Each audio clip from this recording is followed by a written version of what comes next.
பாஜக மீண்டும் வெற்றி பெற்றார். உயர் சாதி இந்துக்கள், பிற்படுத்தப்பட்ட மிகவும் பிற்படுத்தப்பட்ட வீடுகளில் இருக்கக்கூடிய சொத்துக்களை, அவருடைய சொத்துக்களை எல்லாம் புடுங்கி உயர் சாதி இந்துக்களுக்கு கொடுக்கப்படும். மோடி எங்க சொல்லியிருக்காரு?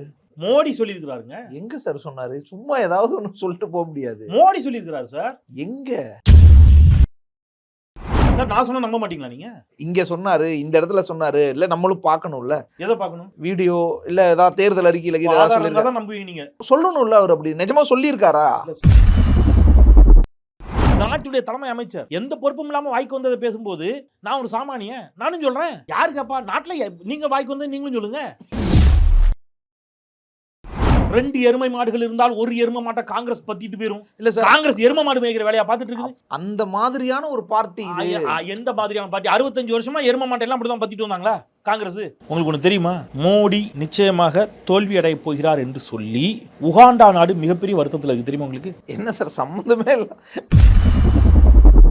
தமிழ்நாட்டில் திராவிட முன்னேற்ற கழக ஆட்சியில் நடைபெற்ற திட்டம் கண்ணுக்கு முன்னாடி இருக்கு. வேணா வாங்க இப்ப கேமரா தூக்கிட்டு போயிடுவோம். கிண்டி கலைஞர் பன்னோக்கு மருத்துவமனை, ஒரு மிகப்பெரிய மதுரையில் கலைஞர் நூற்றாண்டு நூலகம், ஜல்லிக்கட்டுக்கு ஒரு மிகப்பெரிய விளையாட்டு அரங்கம், கோயம்புத்தூரில் டைடல் பார்க், ஒரு 5 திட்டம் தமிழ்நாட்டில் பிஜேபி ஆட்சியால் நடந்த திட்டத்தை எனக்கு சொல்லுங்க. கடந்த 4 வருஷமா இலவச அரிசி போட்டுட்டு இருக்குது. மத்திய அரசோட பணத்துல தான் கொடுக்குறாங்க. தயவு செய்து இப்படி பேசுறேன். மத்திய மாநில அரசுகளினுடைய பங்கோட அரிசி. ஆனா இந்த 4 வருஷமா மத்திய அரசோட பங்கு மட்டும் தான் அதுல போகுது. நீங்க நான் கேட்கறது முழுக்க முழுக்க ஒன்றிய அரசுடைய திட்டங்கள். இந்த திட்டம் நீங்க எனக்கு ஒண்ணு சொல்லுங்க. எல்லாம் ஓகே, ஆனா யார் திருப்பி வரப்போறா? இவிஎம் மிஷின் மீது மக்களுக்கு நாளுக்கு நாள் சந்தேகம் வலுத்து கொண்டிருக்கிறது. இதெல்லாம் முதலே சொல்லி வச்சுக்கிட்டீங்க. ஏன்னா என்ன ரிசல்ட் வந்தாலும் இவிஎம் மேல பழிய போட்டுறலாம். எங்க வீட்டு பிள்ளைகள் காலில் மெட்டி போட்டு போய் நீட் எக்ஸாம் எழுத போகுது. மெட்டியை வச்சு பிட் அடிக்க முடியும் நீ சொல்ற, தாலியை வச்சு பிட் அடிக்க முடியும் நீ சொல்ற. நிரூபிச்சிட்டியா? தலைய கெட்டுன மஞ்சள் காயறதுக்குள்ள அந்த தாலியை கழட்டி கீழே வைக்கணும்னு சொல்ற நீ. எப்ப சார் தாலியை கழட்டுவா? எங்க வீட்டு பொம்பளை தோட்டில கம்மல்ல பிட் அடிச்சிட முடியும், தாலியில பிட் அடிச்ச முடியும். கேவலமா இருக்கு. உள்பாடியில பிட் அடிச்சிடும் சொல்லி நீ வந்து இன்னும் வேற கழட்ட சொன்னடா நீ. ஆனால் பாஜக மீண்டும் தனித்த பெரும்பான்மையோடு ஆட்சி அமைப்பது மிகப்பெரிய சவால், மிகப்பெரிய சிக்கல். நான் சொல்றேன் சிக்கல், ஆனா ஆட்சி அமைச்சிடலாம்ல. உலக தமிழர்கள் அனைவருக்கும் வணக்கம். இன்றைய சிறப்பு நேர்காணலில் நம்மோடு இருக்கக்கூடியவர் தமிழ் கேள்வி செந்தில்வேல். வணக்கம் சார். வணக்கம். பிரதமர் நரேந்திர மோடிக்கான ஆதரவு இந்தியா முழுக்க பெருகி இருந்துச்சு 2014. மோடி அலைன்னு சொன்னாங்க. பாஜக அப்சல்யூட் மெஜாரிட்டியில் ஜெயிச்சு ஆட்சிக்கு வந்தாங்க. அடுத்து 2019 கூடுதல் அலை வீசி 330 கூட்டணியோட 330க்கு மேலே சீட் ஜெயிச்சாங்க. 300க்கு மேலே தனியாகவே ஜெயிச்சு ஆட்சியை பிடிச்சாங்க. இப்போ இன்னும் பேரலை வீசுது. 400 இலக்கு வச்சுருக்காங்க. 370 வந்துடும் கருத்து கணிப்புலாம் சொல்லிட்டு இருந்துச்சு. ஸோ இப்போ நாடு முழுக்க 2ஆம் கட்டம், 3ஆம் கட்டம், 4ஆம் கட்டம்னு போயிட்டுருக்கு. ஸோ இந்த சூழலில் வட இந்தியாவில் இன்னும் மக்கள் செல்வாக்கு அவருக்கு இருக்கிறத நம்ம ஊடகங்களில் கண்கூடாக பார்க்குறோம். ஸோ 3வது அலையும் இருக்கும் போலயே. எந்த ஊடகத்தில் பார்த்தீங்க? நேற்று நாளைக்கு குஜராத்தில் வாக்குப்பதிவு. நேற்று குஜராத்தில் லட்சக்கணக்கில் மக்கள் தன்னெழுச்சியாக திரண்டு, காங்கிரஸ் அல்ல, மக்கள், பொதுமக்கள் தன்னெழுச்சியாக திரண்டு பாஜகவுக்கு நாங்கள் வாக்களிக்க மாட்டோம் என்று நேற்று சத்தியப்பிரமாணம் செஞ்சிருக்கலாம்.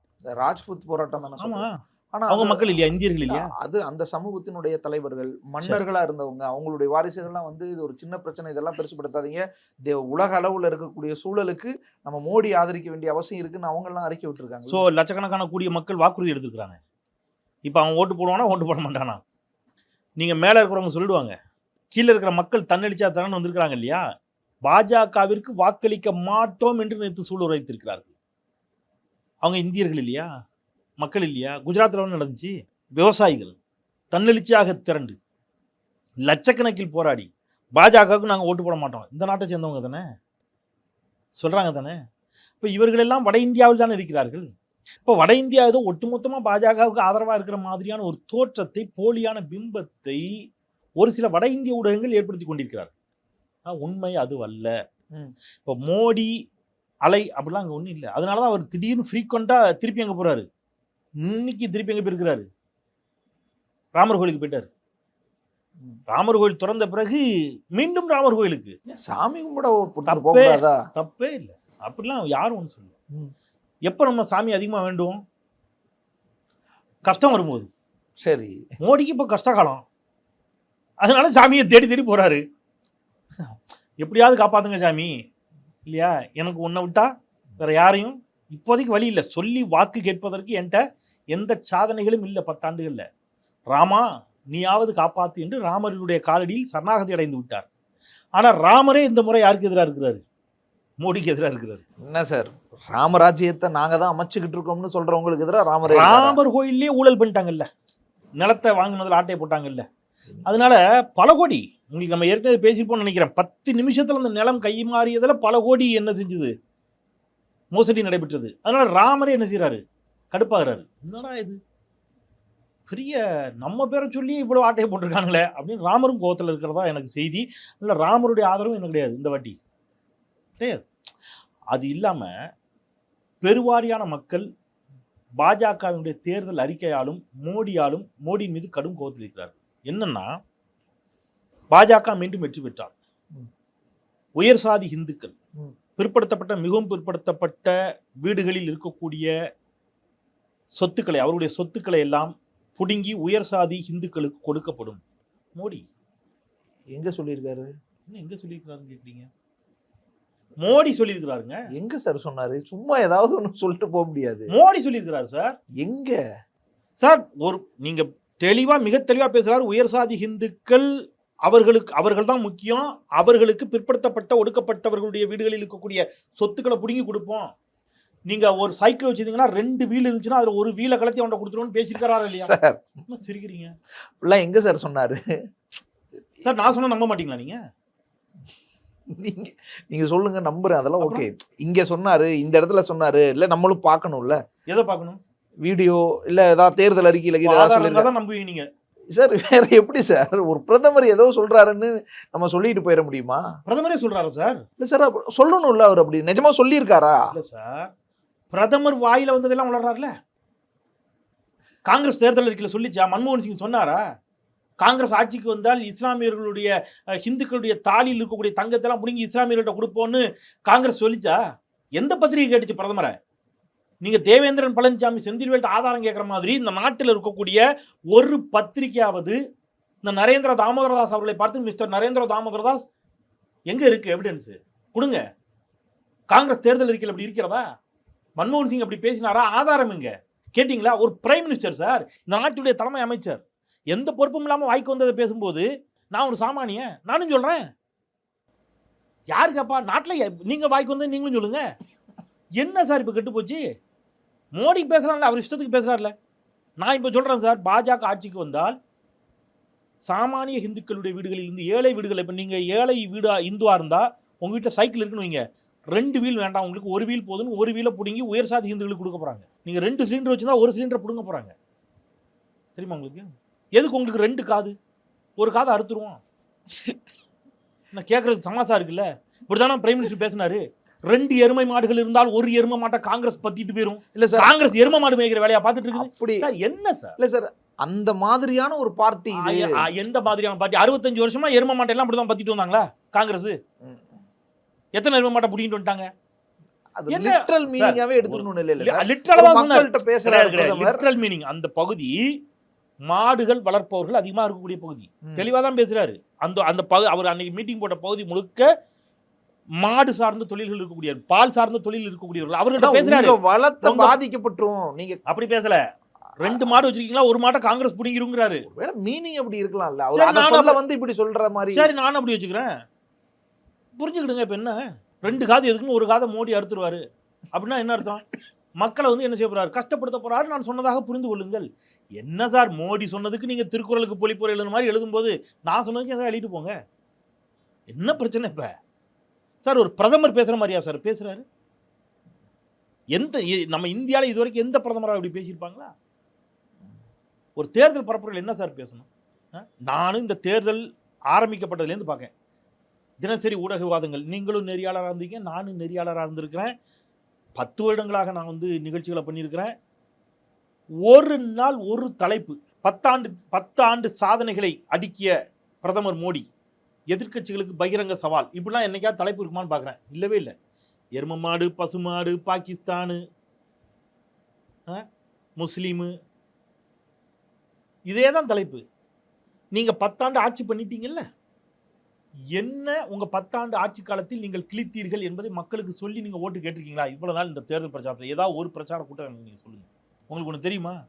மோடி நிச்சயமாக தோல்வி அடைய போகிறார் என்று சொல்லி உகாண்டா நாடு மிகப்பெரிய வருத்தத்தில் இருக்கு. தெரியுமா உங்களுக்கு? என்ன சார் சம்மந்தமே இல்லை சார். மோடி தோப்பாருன்னு உகாண்டால வருத்தமா இருக்காங்களா? காங்கிரஸ் தோக்குன்னு பாகிஸ்தான் வருத்தத்தில் இருக்குன்னு மோடி பேசுறாரு. நம்மளும் சொல்லுவோம். என்ன சார் எனக்கு புரியவே இல்லை சார். அதுக்கு இதை லிங்க் பண்ணிக்கிறீங்களா? அதுவாவது பக்கத்து நாடு, அங்க ஒரு சரி பங்களாதேஷ் வருத்தத்தில் இருக்கு. உங்களுக்கு பக்கத்து நாடா இல்ல, உகாண்டா கொஞ்சம் தூரமா இருக்கு, ஆப்கானிஸ்தான் வச்சுக்கிடுங்க சார். மோடி தோற்பார் என்று ஆப்கானிஸ்தான் வருத்தத்தில் இல்ல சார். பாகிஸ்தான்ல ஒரு அமைச்சர் ஏதாவது பேசுறாரு. யார் பேசுனா சார்? நீங்க வந்து ராகுல் காந்தி பாகிஸ்தான்ல போய் விருந்து சாப்பிடல, பாகிஸ்தான்ல போய் சிக்கன் பிரியாணி சாப்பிட்டு வந்தது யாரு? சொல்லாம கொள்ளாம, அதுவும் அன்அஃபிஷியலா 2014 நல்லுறவை ஏற்படுத்துறதுக்காக.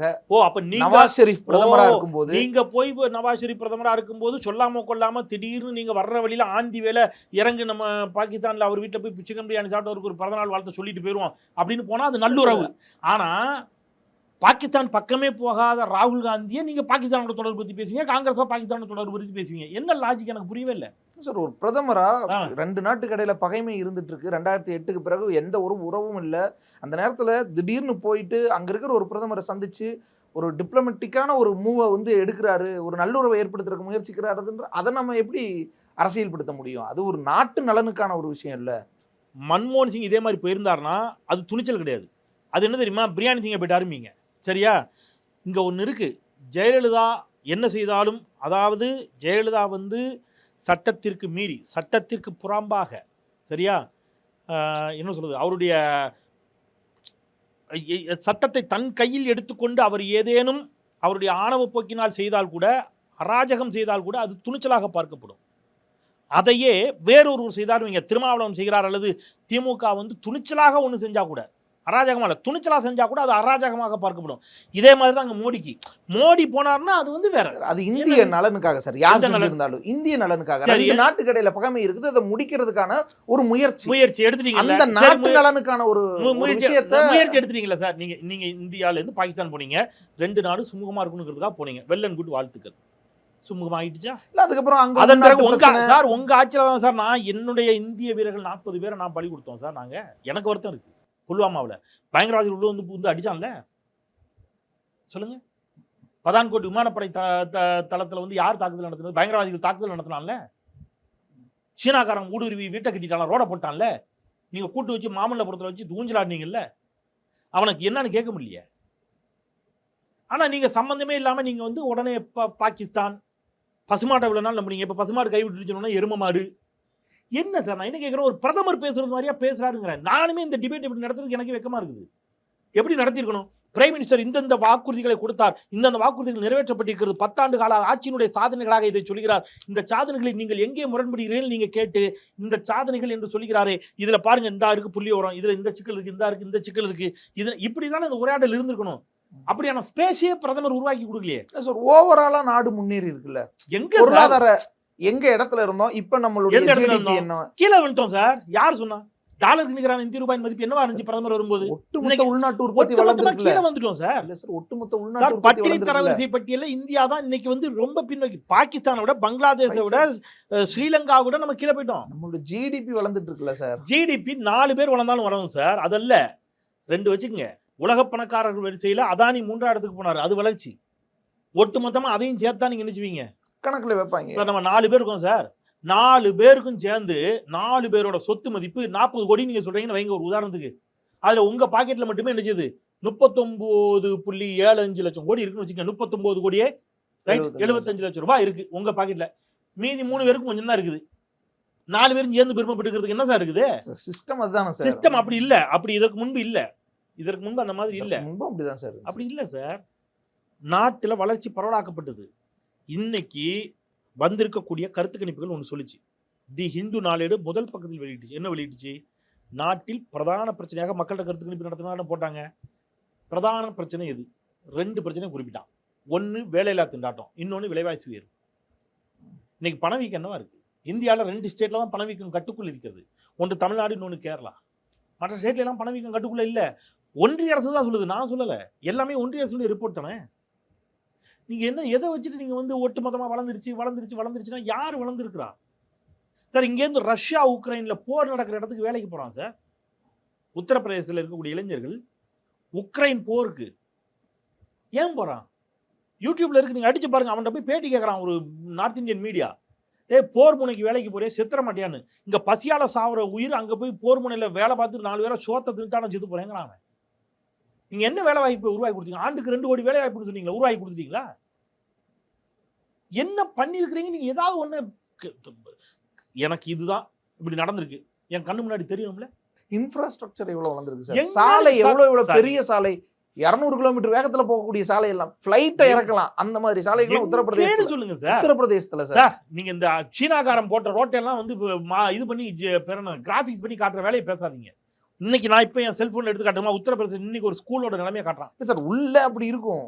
அப்படி அது என்ன சார்? அதுதான் சொன்னேன், உள்ள அப்படி இருக்கும். ஒரே ஒரு ரோட்டை போட்டு அது இல்ல. தமிழ்நாட்டோட வளர்ச்சி எடுங்க, கிராமம் கிராமமாக வளர்ச்சி, அது வளர்ச்சி.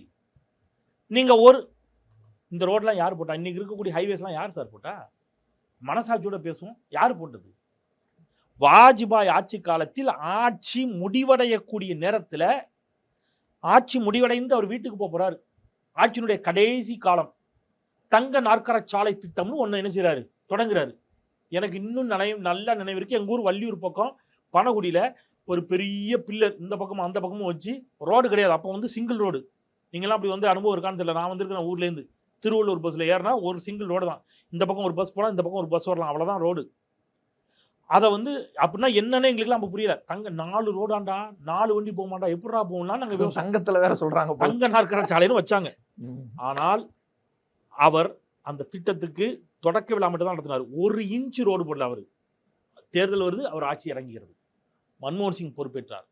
10 ஆண்டு கால ஐக்கிய முற்போக்கு கூட்டணி அரசினுடைய ஆட்சி காலத்தில் இந்தியா முழுவதும் 4 வழிச்சாலைகள் போட்டு முடிக்கப்பட்டுச்சு.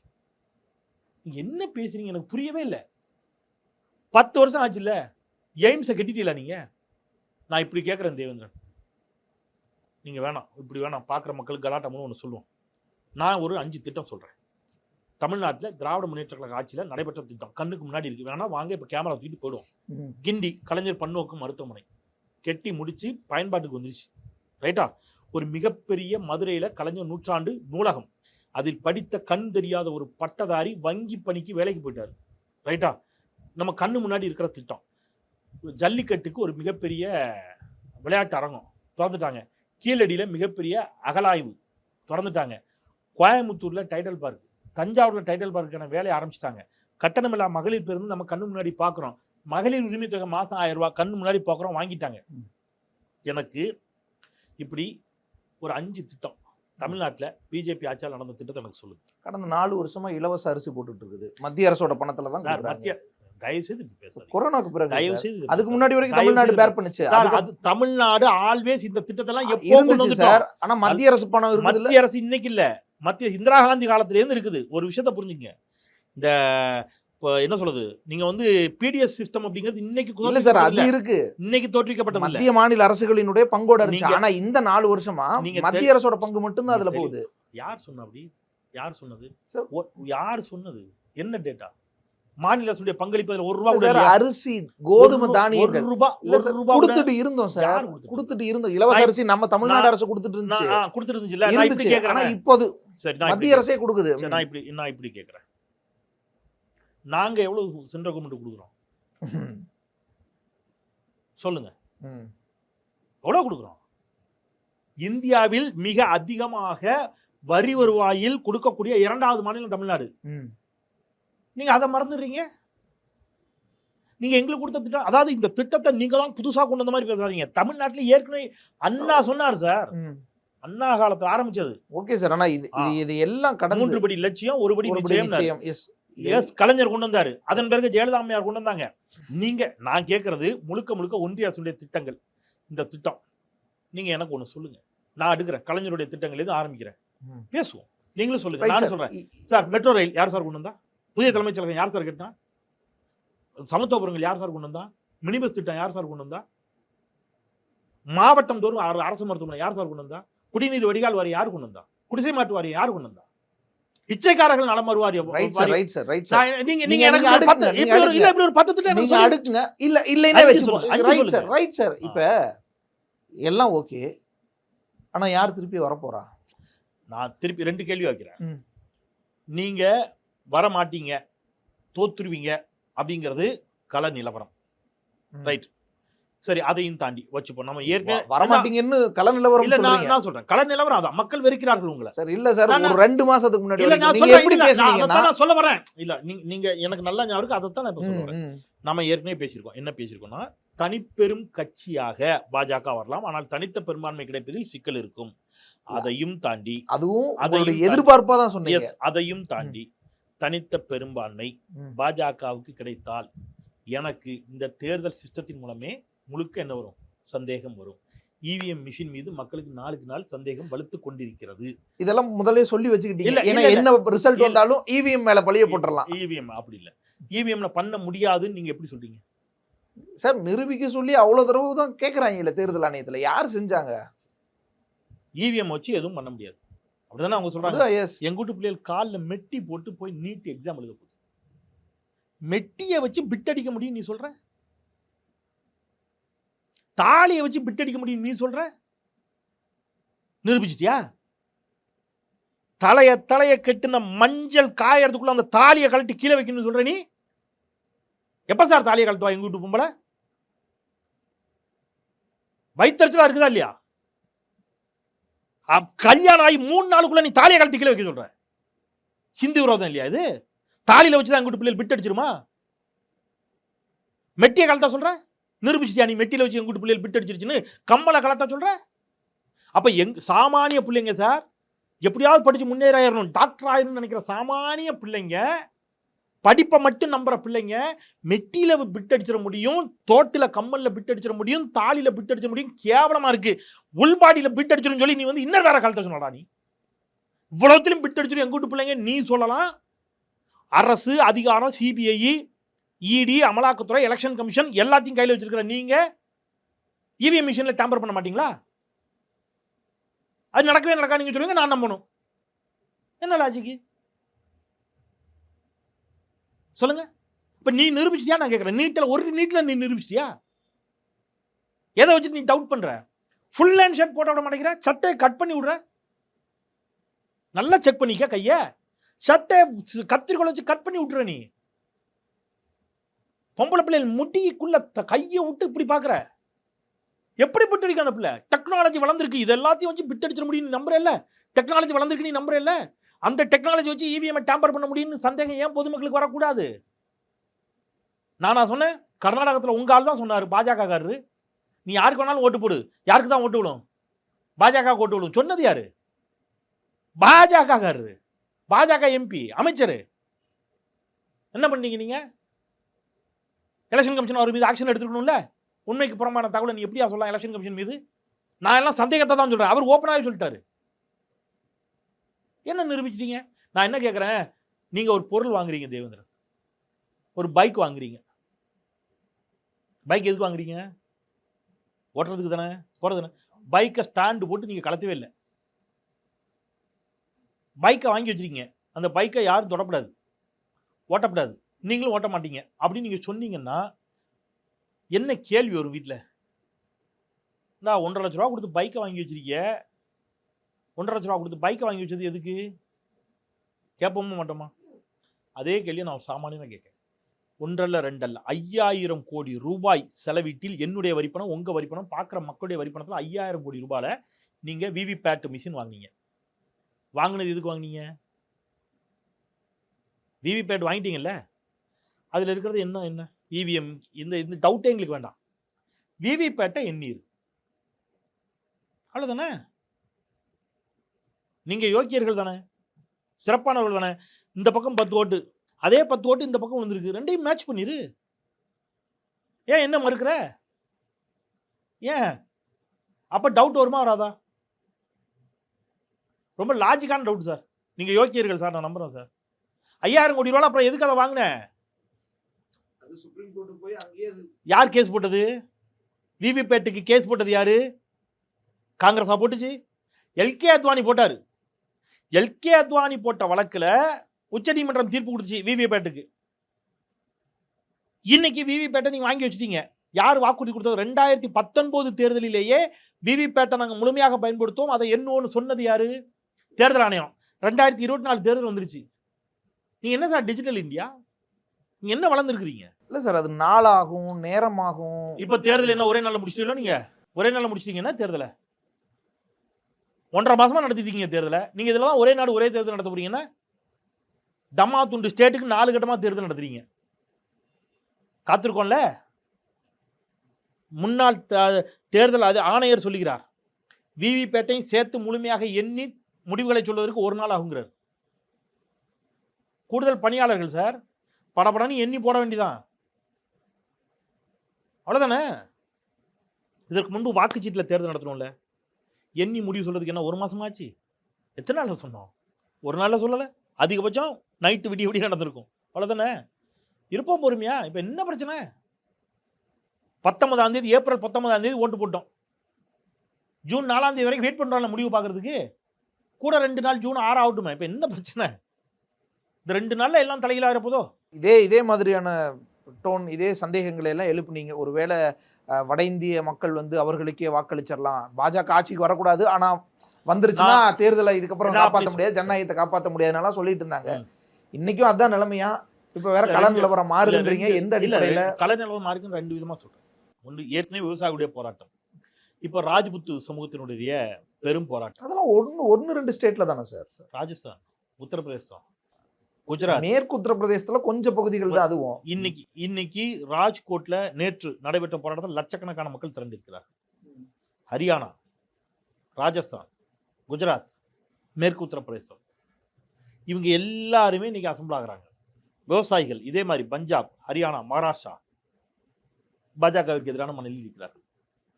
தலித்துகள் பாஜகவிற்கு எதிரான மனநிலையில் இருக்கிறார்கள். உத்தரப்பிரதேசத்துல மாயாவதி அந்த ஓட்டை வாங்கிப்பாங்க. நீங்க ஜெயிப்பீங்க. மாயாவதி கடந்த தேர்தல் என்ன பர்சன்டேஜ் வாங்கினாங்க? எப்படியும் 2 இலக்க பர்சன்டேஜ் வாங்கிடுறாங்க சார். 2 பிரச்சனை.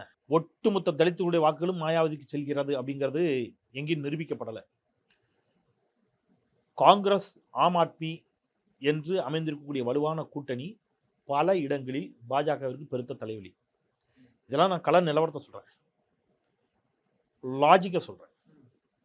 இவங்களுக்கு இத்தனை பர்சன்டேஜ் ஓட்டு, இவங்களுக்கு இத்தனை பர்சன்டேஜ் ஓட்டு, இவங்க கடந்த முறை இவ்வளவு பர்சன்டேஜ் ஓட்டு வாங்கியிருக்காங்க, இந்த அடிப்படையில் பார்த்தால் இதுதான் நடக்கும் அப்படின்னு.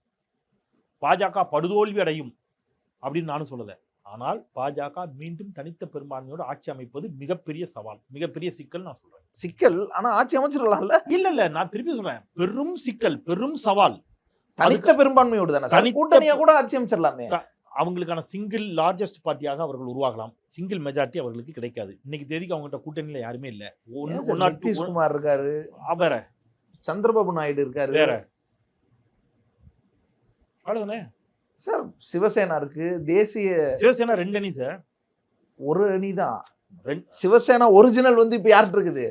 நீங்க வந்து அப்படி நான் சொல்லிக்கலாம், அவ்வளவுதான். மாப்பிள்ள அவர் போட்டிருக்க சட்டம் என்னதுக்காக தான் அது. தேர்தல் முடிவுகள் வரும்போது அது தெரியும். பேர் வச்சுக்கலாம் நீங்க சிவசேனான்ட்டு. மக்கள் இந்த தேர்தல், அதுக்கப்புறம் இதான் ஃபர்ஸ்ட் தேர்தல், புரிஞ்சுங்க. இடையில அவங்க உள்ளாட்சி தேர்தல் 1-2 நடத்துறாங்க, அது ஏகப்பட்ட குழப்படி. பொது தேர்தலாக அதன் பிறகு நடப்பது இதுதான். ஸோ நம்பிக்கையா தான் மக்களுடைய முடிவுகள் என்னங்கிறத நம்ம பார்ப்போம். நான் இன்னும் இப்படி ஒருபடி வரேன். பாஜக வெற்றி பெறுமா தோல்வி அடையுமா அப்படிங்கிறத தாண்டி வெற்றி பெற வேண்டுமா தோல்வி அடைய வேண்டுமா, அது கேள்வி. என்னுடைய ஸ்டாண்ட், என்னுடைய பார்வை, பாஜக தோல்வி அடைவது இந்தியாவுக்கு வெற்றி. இந்தியாவிற்கு, இந்திய தேசத்திற்கு, உங்களுக்கு எனக்கும் நான் நினைக்கிறேன். மேபி உங்களை வேணா கூட நான் லிஸ்ட்ல சேர்த்துக்கல, அவரையும் லிஸ்ட்ல சேர்த்துக்கிட்டா நாளைக்கு உங்களுக்கு தலைவலி வந்துடக்கூடாது. நான் என்ன அளவில் வச்சுக்கிறேன். ஒவ்வொரு இந்தியனுக்கும் பாஜகவின் தோல்விதான் ஒவ்வொரு இந்தியனுக்கும் வெற்றி. அது இந்தியாவினுடைய வெற்றி. நீங்க வந்து இன்னைக்கு ஒரு பிரதமர் நியாயமா பதில் சொல்லியிருக்கணும் சார். கோவிஷீல்டு தடுப்பூசி வந்தபோது எல்லோரும் கேள்வி கேட்டோம். நீங்க என்ன சொன்னீங்க? You are anti Indian. நீங்க மோடி கொண்டு வந்தாருங்கிறதுனால எதிர்ப்பு தெரிவிக்கிறீங்க. எல்லாரும் சொன்னோம், ஒரு தடுப்பூசிக்குன்னு ஒரு ப்ராசஸ் இருக்கு. இத்தனை ஆண்டு காலம் அதை ஆய்வு செய்யப்பட்டிருக்கணும், குறைஞ்சபட்சம் இத்தனை மாதம் ஆய்வு செய்யப்பட்டிருக்கணும், இந்தந்த ப்ரொசீஜர்ஸை முடிச்சிருக்கணும். இதெல்லாம் முடிக்கப்பட்டதா என்ற கேள்வியை ராகுல் காந்தி எழுப்பினார், திருமாவளவன் எழுப்பினார். நீங்க அவர்களை எல்லாம் கேலி கிண்டல் செஞ்சீங்க, திட்டி தீத்தீங்க, வசைப்பாடினீங்க. இன்னைக்கு கோவிஷீல்டுக்காரன் போய் கோர்ட்ல சொல்லிட்டான், எங்க தடுப்பூசியை போட்டா சைடு எஃபெக்ட் வர்றது உண்மைதான்னு. கோவிஷீல்டு பயன்படுத்திய பலர் தமிழ்நாட்டிலேயே திடீர் மாரடைப்பால் மரணம். எத்தனை செய்தி பார்க்குறோம். ஏன் குடும்பத்தில் நான் எத்தனை பேர் இழந்திருக்கிறேன். திடீர் மாரடைப்பு, ஏனே தெரியல. எத்தனை பேர் யார் பொறுப்பேற்பது? இந்த பிரதமர் பதில் சொல்லுவாரா? வாயை திறந்து நீங்க பேசுனீங்களா? இன்னைக்கு கோவிஷீல்டு அங்க அறிமுகப்படுத்தின பூனம்மாலா இந்தியாவுடைய பணக்காரர்கள் பட்டியலுக்கு இப்ப வந்துட்டாரு. அவர் பாஜகவிற்கு நிதி கொடுத்திருக்கிறாருன்னு ஒரு சர்ச்சை ஓடிட்டு இருக்கு. ஆனா மக்கள் கதி. அப்போ இங்க தமிழ்நாடு முதலமைச்சர் கேட்டார் அன்னைக்கு, இங்க ஆட்சி மாற்றம் ஏற்பட்டவுடன், இங்க இதுல இருக்குது, நாங்க அதை பயன்படுத்திக்கிறோம். செங்கல்பட்டுல தடுப்பூசி தயாரிக்கக்கூடிய தொழிற்சாலை இருக்குது, நிறுவனம் இருக்குது, அரசு நாங்க செய்யறோம்னாரு. நீங்க அனுமதி கொடுத்தீங்களா? தமிழ்நாடு அரசு நாங்க நேரடியாக வெளிநாடுகளில் இருந்து கொள்முதல் செய்யறோம், நீங்க அனுமதி கொடுத்தீங்களா? ஏன் அரசு இதை செய்யவில்லை? இந்திய அரசு எதுவுமே செய்யாதா? விமானம் இல்லை, விமானத்தை ஒத்துட்டீங்க. எல்லாத்தையும் தனியார் கொடுத்துட்டீங்க. ரஃபேல் விமானத்தை பராமரிக்கக்கூடிய ஒப்பந்தத்தை கூட HAL கொடுக்க முடியல, அனில் அம்பானிட்ட கொண்டு போய் கொடுத்தீங்க. சார், இவ்வளவு பெரிய நாடு சொந்தமாக தடுப்பூசி தயாரிக்க முடியாதா? அதை நீங்க பூனமாலா மூலமா இறக்குமதி பண்ணி நீங்க கொண்டு போய் மக்கள்கிட்ட சேர்த்தீங்க. அப்புறமா நீதிமன்றம் உத்தரவிட்ட பிறகுதான் நீங்க இலவசமா ஊசி போட்டீங்க. அது வரைக்கும் நீங்க என்ன பண்ணீங்க? இல்லையா? 45 வயதுக்கு உட்பட்டவர்களுக்கு, 18 வயது கடந்து 45 வயதுக்கு உட்பட்டவர்களுக்கு நீங்க கட்டணம் வசூலித்தீர்கள். இவ்வளவுத்தையும் பண்ணீங்க. இன்னைக்கு மக்கள் செத்து போறான். ஏன் இப்படின்னு தெரியல. இன்னைக்கு அவன் லண்டன் கோர்ட்ல சொல்றான், ஆமா இதுல சைடு எஃபெக்ட் வருங்கிறான். இதெல்லாம் மக்களிடம் சந்தேகத்தை ஏற்படுத்தியிருக்கிறது. இப்ப இந்த சந்தேகத்தை தீர்த்து வைக்க வேண்டிய பொறுப்பு யாருடையது? இதெல்லாம் பொதுமக்கள் மத்தியில் இருக்கிற ஒரு சந்தேகத்தை நான் சொல்றேன். நான் குற்றம் சாட்டல. ஆமா இதுதான் சொல்ல. ஆனா மக்கள்கிட்ட சந்தேகம் வந்திருக்கு, மக்கள்கிட்ட ஒரு அச்சம் வந்திருக்குது. அந்த அச்சத்தை நான் வெளிப்படுத்துறேன். அந்த அச்சம் அதிகமாச்சு. எப்ப அதிகமாச்சு? கோவிஷீல்டு நிறுவனம் கோர்ட்ல சொன்ன பிறகு இன்னும் கொஞ்சம் அந்த அச்சம் அதிகமாச்சு. அந்த அச்சம் பொய்யானதாக இருக்கலாம், உண்மையானதாக இருக்கலாம், வாட் எவர் இட் இஸ். ஆனா அதுக்கு பதில் சொல்ல வேண்டிய பொறுப்பு யாருக்கு இருக்குது? பிரதமர் பேசினாரா? சுகாதாரத்துறை அமைச்சர் பேசினாரா? என்னங்க, நான் உங்ககிட்ட கேள்வி கேட்க விரும்பல. ஆனா நான் நேருகிட்ட கேள்வி கேட்கிறேன். நான் உங்க மனசாட்சிக்கு விட்டுறேன். தமிழ்நாட்டில் ஒரு 10 அமைச்சர்கள் பேரை சொன்னா உங்களால் சொல்ல தெரியும். கல்வித்துறை அமைச்சர் யார்? உயர்கல்வித்துறை அமைச்சர் யார்? பொதுப்பணித்துறை அமைச்சர் யார்? போக்குவரத்துறை அமைச்சர் யார்? மின்துறை அமைச்சர் யார்? உங்களால் சொல்ல முடியும். பால்வளத்துறை அமைச்சர் யார்? சொல்ல முடியும். ஒன்றியத்தில் நிதியமைச்சர் நிர்மலா சீதாராமனை தாண்டி, ராஜ்நாத் சிங்கை தாண்டி ஒரு 4 அமைச்சர்கள் பேரை சொல்லுங்க. எல்லாமே பிரதமர். என்னங்க நடக்குது? அப்போ தொடர்ச்சியா அந்த நாட்டில் நீங்க நாடு அவ்வளவு வளர்ந்துருச்சு, நாட்டோட வளர்ச்சி பேசுனீங்கல்ல, ரயில்வே டிராபிக்கை சரி பண்ண முடியாத நாடாக்கிட்டார் மோடி. எவ்வளவு ரயில் விபத்துக்கள் நானா சொன்னேன்? உயர் ரயில் அதிகாரி எழுதிய கடிதம் வெளியாச்சு. ரயில்வே டிராபிக்ல சிக்கல் இருக்குது, சரி பண்ணீங்கன்னு கடிதம் எழுதி பல மாதங்களாகியும் இந்த அரசு ரயில்வே சிக்னல்ஸை கூட சரி பண்ணல. எவ்வளவு பெரிய விபத்துக்களை சந்திச்சோம். இப்ப நாட்டை நீங்க பல 10 வருடங்கள் பின்னாடி எழுதிட்டு போயிட்டீங்க. நான் திருப்பி சொல்றேன் தேவேந்திரன், எனக்கு தனிப்பட்ட முறையில் பாஜகவோட மோடியோடைய வாய்க்காரப்பு சண்டை இல்லை. ஆனால் மீண்டும் ஒருவேளை பாஜக வெற்றி பெற்றால், நீங்க அதுக்கான சூழல் இருப்பதாக சொல்லப்படுகிறது, நம்பப்படுகிறது, ஊடகங்கள் சொல்லுகிறது, நீங்க சொல்றீங்க இல்லையா? அந்த சொல்லப்படுவது, நம்பப்படுவது ஒருவேளை உண்மையானால் இன்னும் பல 50 ஆண்டுகள் இந்தியா பின்னோக்கி செல்லும். பேரபாயம் இருக்கிறது. அதை தாண்டி ஒண்ணு இல்லை. நன்றி சார், உங்களோட டைமுக்கு நீங்க பகிர்ந்துள்ளவர்களும்.